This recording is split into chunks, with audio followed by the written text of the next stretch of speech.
Masallar ve Çizgiler YouTube kanalımıza hoş geldiniz.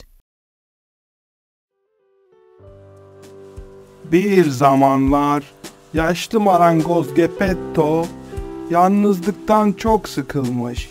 Kendisine arkadaş olacak bir çocuk kukla yapmaya karar vermiş. Tahtaları yontarak ve monte ederek kukla çocuk Pinokyo'yu yapmış. Geppetto'nun yalnızlığına ve çocuk isteğine üzülen Mavi Peri bir gece Geppetto'nun evine gelmiş ve sihirli sopası ile Pinokyo'ya dokunmuş. Bir anda Pinokyo gözlerini kırpıştırarak canlanmış. Ellerine, ayaklarına bakmış. Mavi Peri Pinokyo'ya "Sen artık Geppetto Usta'nın oğlusun.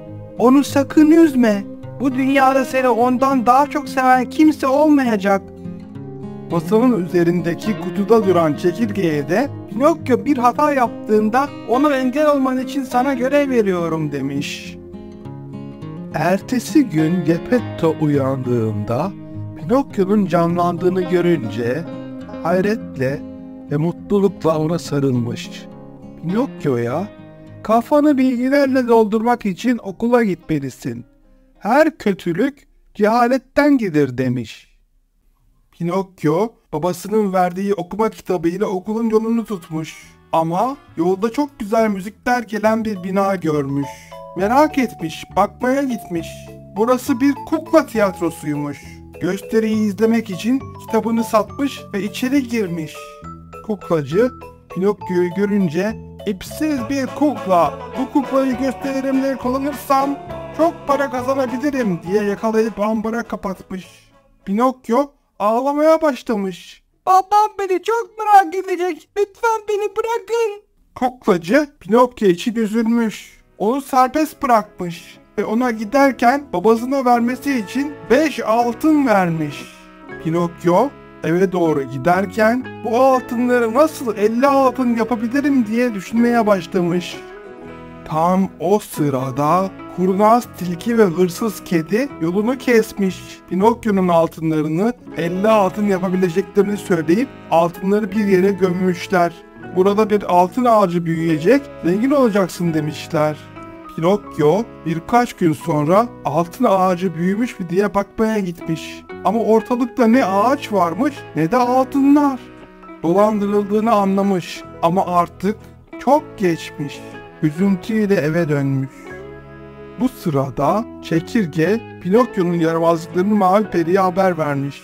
Pinokyo eve gelmiş ama babası yokmuş. Mavi Peri ile karşılaşmış. Mavi Peri "Okula gittin mi?" Pinokyo "Evet, gittim" diye cevap verince burnu biraz uzamış. "Kitabım nerede?" Pinokyo "Kaybettim" deyince burnu biraz daha uzamış. Pinokyo olanlara anlam verememiş. "Neler oluyor? Burnum neden uzuyor?" diye sormuş. Mavi Peri "Yalan söylersen burnun uzar. Dürüst ve doğru bir çocuk oluncaya kadar yalan söylediğinde burnun uzayacak" demiş. Pinokyo her şeyi itiraf etmiş ve Mavi Peri Pinokyo'nun burnunu eski haline getirmiş. Pinokyo bir daha yalan söylemeyeceğine söz vermiş. Çekirgeye "Babam nerede?" diye sormuş. Çekirge "Baban seni aramaya gitti ve denize açıldığı tekne kayboldu" demiş. Pinokyo ve çekirge hemen Geppetto'yu aramaya çıkmışlar. Deniz kıyısına geldiklerinde Pinokyo çok renkli, eğlenceli, çocuklarla dolu bir tekne görmüş. Büyülü ülkeye gidiyorlarmış. Pinokyo çekirgenin tüm uyarılarına rağmen bu gemiye binmiş ve büyülü ülkeye gitmiş. Orada çok eğlenmiş. Luna Park'a gitmiş.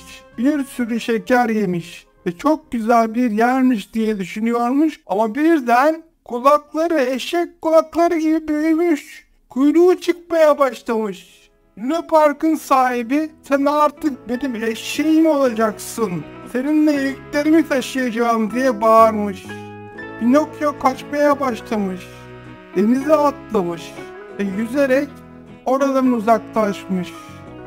Oradan uzaklaşırken kendisine gelmiş. Ama denizde dalgaların arasından büyük bir balina onu yutuvermiş. Balinanın midesine gidince orada ne görsün?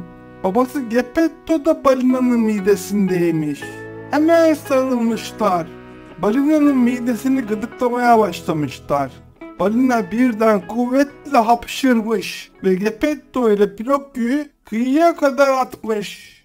Evlerine dönmüşler.